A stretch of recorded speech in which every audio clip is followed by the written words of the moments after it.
नमस्कार, good morning. मी करणसिंह पवार. आपण पाहता एलएस मराठी. बुलेटिनच्या सुरुवातीला घेऊयात वेगवान बातम्यांचा आढावा. महानगरपालिका निवडणुकांच्या तोंडावर पुणे पोलिसांनी एक मोठी कारवाई करत तब्बल 1 कोटीहून अधिकची बेहिशेबी रोकड जप्त केली. पुण्यात कोंढवामध्ये काकडे वस्तीतल्या गल्ली क्रमांक 2 मध्ये सुरू असलेल्या अवैध दारू विक्रीच्या ठिकाणावर ही कारवाई केली. कॅन आणि पिशव्यांमधून सुमारे 70 लिटर दारू जप्त करण्यात आले, ज्याची अंदाजे किंमत सुमारे 3.5 लाख रुपयांदरम्यान असल्याचं पोलिसांनी सांगितलं. या ठिकाणी असलेल्या कपाटातून तब्बल 1 कोटीहून अधिक रोख रक्कम जप्त केल्याची माहिती आहे. या प्रकरणी अमर कौर, दिलदार सिंग आणि देवाश्री सिंग या तिघांवर अवैध दारू विक्रीत सहभागी असल्याचा गुन्हा दाखल करण्यात आलाय.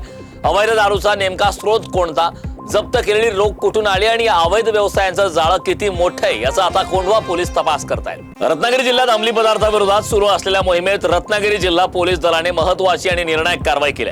2020 ते 2025 या कालावधीत विविध 65 गुन्ह्यात जप्त करण्यात आलेला तब्बल 181 किलोपेक्षा अधिक अंमली पदार्थाचा साठा पुणे जिल्ह्यातील रांजणगाव MIDC येथे शास्त्रशुद्ध पद्धतीने नष्ट करण्यात आलाय.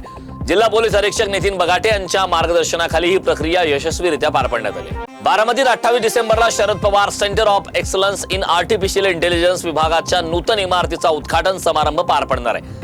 यावेळी देशातील प्रसिद्ध उद्योगपती गौतम अदानी यांच्या हस्ते शरद पवार यांच्या उपस्थितीमध्ये हा उद्घाटन समारंभ पार पडणार आहे. यावेळी मात्र पवार काका पुतणे आणि पवार कुटुंब एकत्रित येणार असल्याची माहिती आहे. खोपोलीतील मंगेश काळोखी हत्या प्रकरणात रायगड जिल्हाध्यक्ष सुधाकर घारे यांचंही नाव आल्याने खळबळ उडाली आहे. तटकरे यांचे निकटवर्तीय सुधाकर घारे आणि जिल्हा प्रवक्ता भरत भगत यांच्यासह 8 जणांची नावं समोर आली. भीमाशंकर देवस्थानात भाविकांना सुरक्षा रक्षकांकडून मारहाण करण्यात आली.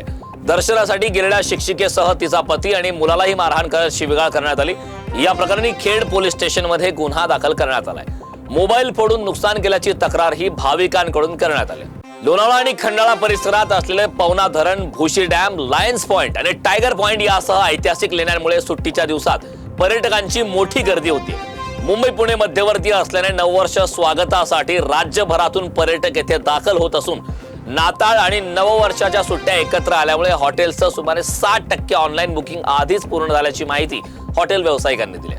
हिंगोलीच्या कळमनुरी शहरात दारूबंदीसाठी महिलांनी मोर्चा काढला. देशी दारूची दुकाने तत्काळ बंद करावीत.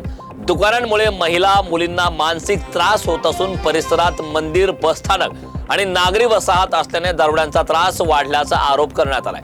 दुकाने बंद न केल्यास जनआंदोलन छेडण्याचा इशारा देण्यात आलाय.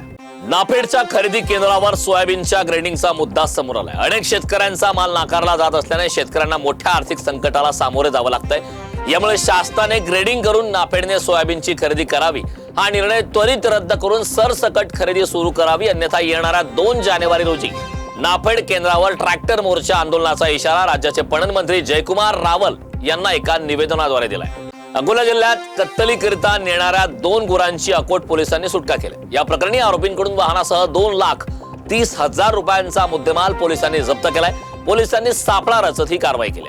हिंगोली जिल्ह्यातील ब्रह्मपुरी येथे विकसित भारत रोजगार आणि आजीविका हमी मिशन तसेच मुख्यमंत्री समृद्ध पंचायत राज अभियानाच्या अंतर्गत ग्रामसभा कार्यक्रमाचं आयोजन करण्यात आलंय.